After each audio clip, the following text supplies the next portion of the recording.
Hello students, आज का हमारा टॉपिक है एनालिटिक फंक्शन विश्लेषिक फलन।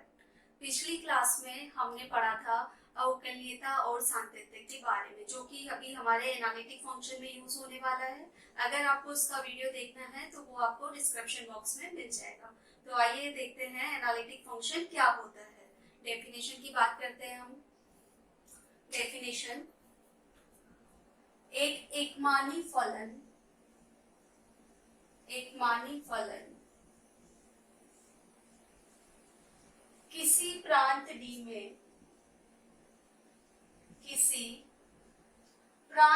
में विश्लेषिक फलन कहलाता है। विश्लेषिक फलन कहलाता है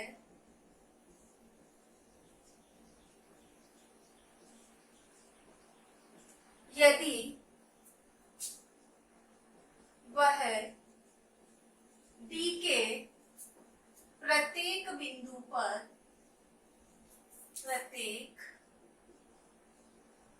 बिंदु पर अवकलनीय एवं परिभाषित है।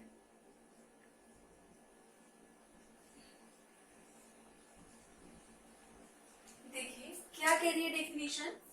एकमानी फलन किसी प्रांत D में विश्लेषिक फलन कहलाता है यदि वह D के प्रत्येक बिंदु पर अवकलनीय एवं परिभाषित है। अगर फंक्शन अवकलनीय भी है और परिभाषित भी है तो उसे हम कहेंगे एनालिटिक फंक्शन विश्लेषिक फलन। अवकलनीयता की डेफिनेशन हमने पिछली क्लास में पढ़ी थी। f z is equals to limit delta z tends to 0 f of z plus delta z minus f z divided by delta z unique रूप से विद्यमान हो तो वो अवकलनीय कहलाता है। तो अब हमें कोई भी क्वेश्चन दिया गया होगा तो उसमें चेक करना है कि वो अवकलनीय होना चाहिए और परिभाषित होना चाहिए। ऐसे फलन को हम विश्लेषिक फलन कहेंगे। अब बात आती है इसकी थ्योरम है एक हमारे पास, नेसेसरी एंड सफिशिएंट कंडीशन। तो सबसे पहले हम बात करेंगे नेसेसरी कंडीशन के बारे में, आवश्यक प्रतिबंध के बारे में बात करेंगे। तो लिखिए आगे, fz के विश्लेषिक होने के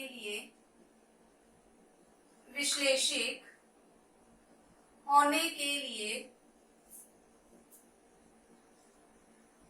आवश्यक प्रतिबंध।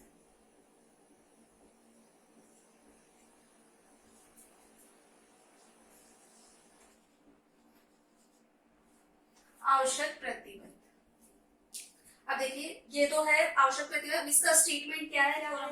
फलन fz is equals to u of xy plus iota v of xy के किसी प्रांत D में विश्लेषिक होने के लिए आवश्यक प्रतिबंध है कि उस प्रांत में u तथा v कोशी-रीमान समीकरण को संतुष्ट करते हैं, अर्थात del u over del x is equals to del v over del y और del u over del y is equals to minus del v over del x। इसको हम इस तरीके से भी लिख सकते हैं, ux is equals to vy, uy is equals to minus vx। तो हमें प्रूफ करना है कि अगर फलन विश्लेषिक है तो कोशी-रीमान समीकरण को संतुष्ट करना चाहिए। कोशी-रीमान समीकरण को संतुष्ट करना चाहिए। तो ये कोशी-रीमान समीकरण है हमारे पास। ये जो कोशी-रीमान समीकरण है इन्हें हमें ध्यान भी रखना है क्योंकि ये आगे हमारे क्वेश्चंस में यूज होने वाला है। उसके अलावा आगे जो हम प्रूफ करेंगे उसमें भी ये हमारे यूज होगा।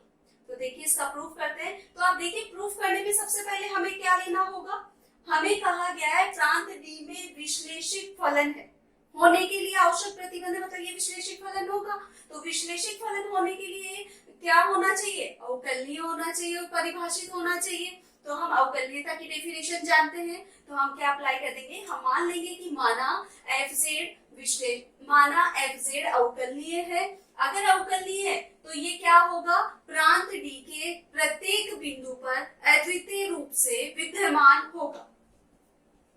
देखिए रफ कर रही हूं मैं स्टेटमेंट, ये हमें प्रूव करना है। माना प्रूफ में माना एफ जेड विश्लेषिक फलन है, विश्लेषिक फलन है, तो यह प्रांत डी के प्रत्येक बिंदु पर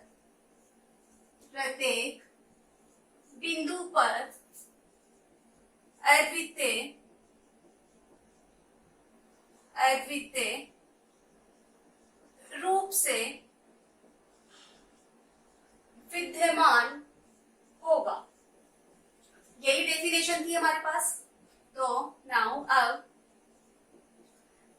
F d z is equals to f Z plus delta z plus f of Z plus delta z minus F of z divided by delta z. यही डेफिनेशन है। अब देखिए मैं साइड में लिखती हूँ, जेड इज इक्वल टू होता है हमारे पास X plus iota Y, delta Z is equal to हमारे पास delta x plus iota delta Y. तो जेड प्लस डेल्टा जेड की वैल्यू किसकी इक्वल हो जाएगी, X delta x plus iota Y delta Y, यही रहेगी। पुट करते हैं फॉर्मूले में, F dash Z is equal to, अब F Z plus delta Z है तो फंक्शन किस फॉर्म का है, U of x Y plus iota we of x Y. तो X plus delta x Y plus delta Y plus iota we x plus delta x Y plus delta Y. ये तो F of Z plus delta Z की value हो गई, minus F of Z है हमारे पास U of x Y plus iota we of x Y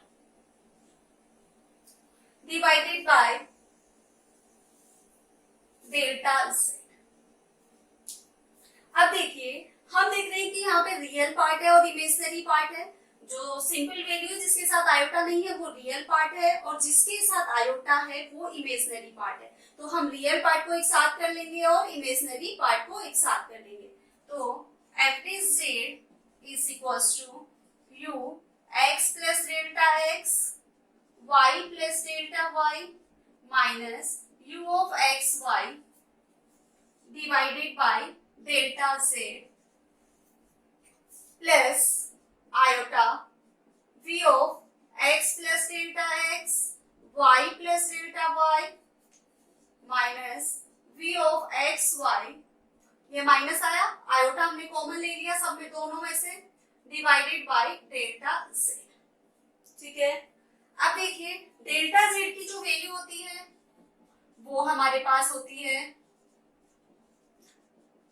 किसके बराबर, एक्स प्लस आयोटा वाई के।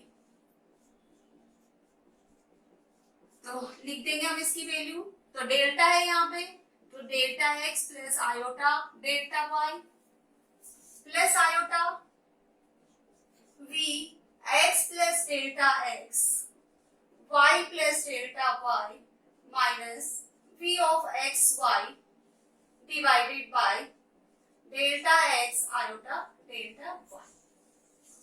देखिए क्या किया है हमने, फॉर्मूला लिखा है उपरलियता का, और इस फॉर्मूले में हमारे पास क्या चल रही है, limit delta z tends to 0। तो यहां भी लिमिट रहेगी, limit delta z tends to 0, limit delta z tends to 0, limit delta z tends to 0। ये फॉर्मूला था हमारे पास। फॉर्मूले में हमने वैल्यू पुट की, रियल पार्ट को एक साथ कर लिया और इमेजिनरी पार्ट को एक साथ कर लिया। अब देखिए यहां से दो केस बन रहे हैं।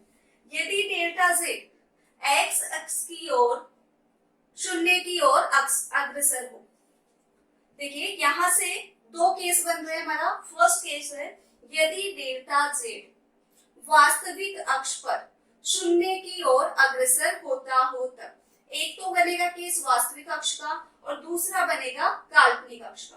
तो हम ले रहे हैं केस फर्स्ट। इसको इक्वेशन नंबर 1 दे दीजिए। यदि डेल्टा z वास्तविक अक्ष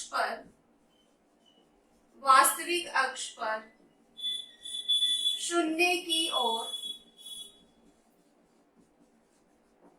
अग्रसर होता हो तब, अब देखिए शून्य की ओर अग्रसर होगा तो देखिए हमारे पास होता है delta z is equal to delta x plus iota delta Y. तो जब वास्तविक अक्ष पर है तो काल्पनिक अक्ष 0 हो जाएगा, तो delta z is equal to delta X और delta Y is equal to 0।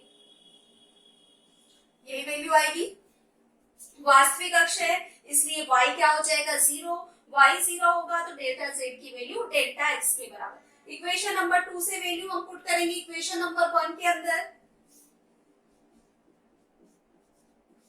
तो देखिए लिमिट, अब डेल्टा z भी delta x plus iota delta y है, जब डेल्टा y 0 हो जाएगा तो delta x tends to 0, u x plus delta x y plus delta y की value 0 minus u of x Y divided by, ये 0 हो गया तो यहां रह गया del x plus iota v x plus delta x y minus v of x Y divided by delta x।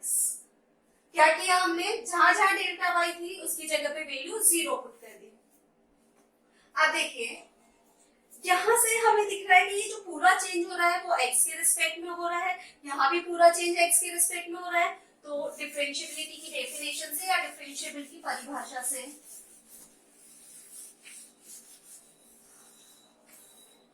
क्या मिलेगा हमें, f dash z is equals to, ये u के रिस्पेक्ट x के रिस्पेक्ट में चेंज है u में, तो del u over del x plus iota, ये भी पूरा चेंज v का किसके रिस्पेक्ट में है, x के रिस्पेक्ट में, तो del v over del x। Equation number दे दी हमने 3। ठीक है, यहां तक x के रिस्पेक्ट में चेंज हो गया। अब हम केस सेकंड की बात करेंगे। केस सेकंड क्या होता है, केस सेकंड के अंदर जब डेल्टा z काल्पनिक अक्ष पर शून्य की ओर अग्रसर होता हो तब, यदि डेल्टा z काल्पनिक अक्ष पर शून्य की ओर अग्रसर होता हो तब, अब देखिए जब काल्पनिक अक्ष पे होगा तो x की वैल्यू 0 के इक्वल हो जाएगी, तब delta x is equal to 0, तो डेल्टा z किसके इक्वल हो जाएगा, डेल्टा z इज इक्वल होता है delta x plus iota delta y, तो डेल्टा x 0 हो गया तो डेल्टा z रह गया आयोटा डेल्टा y। हमने दे दी इसको इक्वेशन नंबर 4। अब ये वैल्यू वापस से हम सब्स्टिट्यूट करेंगे इक्वेशन नंबर 1 में, तो फ्रॉम इक्वेशन 1 देखिए f dash z equals to, अब हमारे पास यहां से हमने वैल्यू सब्स्टिट्यूट की, किसकी, डेल्टा x की जगह पे 0 रखना है और जो डेल्टा z है उसकी जगह पे आयोटा डेल्टा y। तो यहां से हम वैल्यू रखेंगे तो हमारे पास रह जाएगा u x y plus delta y minus u of x Y divided by, delta x तो 0 हो गया तो यहां से रह गया iota delta y plus iota v x plus delta x है, डेल्टा x की value 0, y plus delta y minus v of x Y divided by, delta x plus iota delta y है, डेल्टा x 0 तो यहाँ हो गया iota delta y। दोनों case हो गए हमारे। फर्स्ट केस से ये रिजल्ट मिला था, इसको सिंप्लीफाई करते हैं हम। इसको सिंप्लीफाई करेंगे,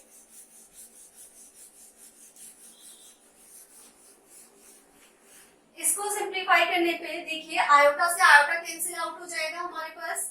अब हम इसमें देख पा रहे हैं कि जो पूरा चेंज है, इस आयोटा को हटा दीजिए, इसको साइड में लिख देंगे हम। पूरा चेंज हो रहा है वो हो रहा है y के रिस्पेक्ट में। तो y के रिस्पेक्ट में चेंज हो रहा है, तो f d z is equal to, यहाँ पे लिमिट भी चल रही है हमारी, limit delta y tends to 0। अब देखिए एफ डी जेड है, क्या y के रिस्पेक्ट में चेंज है, तो del u over del y। ये आयोटा एक्स्ट्रा है, इसको हमने लिख दिया 1 अपॉन आयोटा, प्लस यहाँ वाला आयोटा कैंसिल आउट हो गया, तो del v over del y।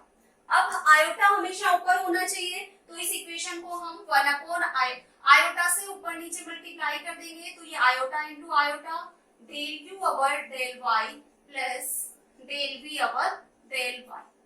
देखिए आयोटा स्क्वायर की वैल्यू होती है -1, तो ये वैल्यू क्या रह गई हमारे पास, minus iota del u over del y plus del v over del y। Equation number हमने दे दिया इसको 5। अब हम देख पा रहे हैं कि ये जो इक्वेशन नंबर 5 है ये एफ डी जेड की है, और इक्वेशन नंबर जो थर्ड है वो भी एफ डी जेड की है। तो हम इक्वेशन नंबर थर्ड और इक्वेशन नंबर 5 दोनों इक्वेशन को कंपेयर कर देंगे। कंपेयर करने में हमें देखना होगा रियल पार्ट को एक साथ लिखेंगे और इमेजिनरी पार्ट को एक साथ में। तो from equation 3 and 5, from equation 3 and 5 हमारे पास आ गया del you over del x plus iota del we over del x is equal to minus iota del you over del y plus del we over del y. क्या करना है, comparison करना है वास्तविक व काल्पनिक भागों की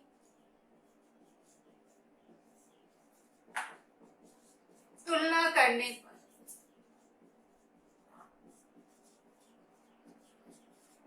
अब देखिए यहाँ पे रियल पार्ट वास्तविक हुआ कौन सा, इधर से del you over del X और इधर del we over del y.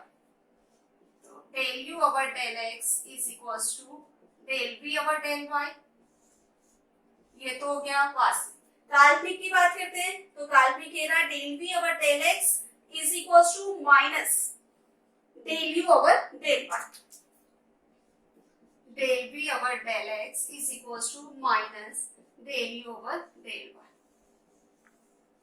इसको हम ये भी कह सकते हैं u x is equal to v y, और ये v x is equal to minus u y. Subscript में लगा हुआ है ये एक्स और वाई, यहाँ भी एक्स और वाई सबस्क्रिप्ट में है। तो ये है कौशी-रीमान समीकरण का प्रूफ। अब देखिए एक बार मैं रिपीट कर देती हूँ क्या किया है हमने। हमारे पास था कि फंक्शन विश्लेषिक है, हमने माना है फंक्शन को विश्लेषिक। फंक्शन विश्लेषिक है तो वो अवकलनीय होगा। अवकलनीयता की डेफिनेशन लगाई है, अवकलनीयता की डेफिनेशन लगाने के बाद में उसमें फंक्शन की वैल्यू सब्स्टिट्यूट की है। उसके बाद में हमने रियल और इमेजिनरी पार्ट को अलग अलग किया है। उसके बाद हमने दो केस बना दिए, एक तो जब डेल्टा जेड वास्तविक अक्ष पर है और दूसरा काल्पनिक अक्ष पर है। वास्तविक अक्ष वाली इक्वेशन और काल्पनिक अक्ष वाली जो इक्वेशन थी उन दोनों को कंपेयर करके हमने कौशी-रीमान समीकरण। तो आज के लिए इतना ही। कल हम पढ़ेंगे इसकी पोलर फॉर्म। ये एक्स वाई वाली फॉर्म थी, इसे हम कार्टेशियन फॉर्म करेंगे। अगला जो टॉपिक होगा हमारा वो होगा पोलर फॉर्म।